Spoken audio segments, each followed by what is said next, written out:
মাদল, ভালো করে পড়াশোনা করে এসছো তো? আজকে যে পড়াটা তোমাকে দিয়েছিলাম। হ্যাঁ স্যার, আমি সব মুখস্থ করে এসেছি।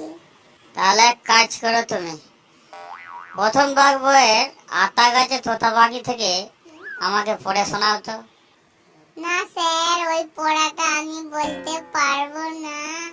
আমি একটা অন্য কবিতা বলছি।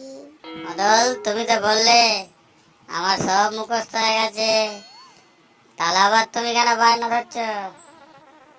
স্যার, আমি বলি পড়াটা। ঠিক আছে, তুমি পড়াটা বলো, খুব সুন্দর করে বলবে। বগ মামা ফুল দিয়ে যা, নারকেল গাছে কড়ি আছে গুনে নিয়ে যা।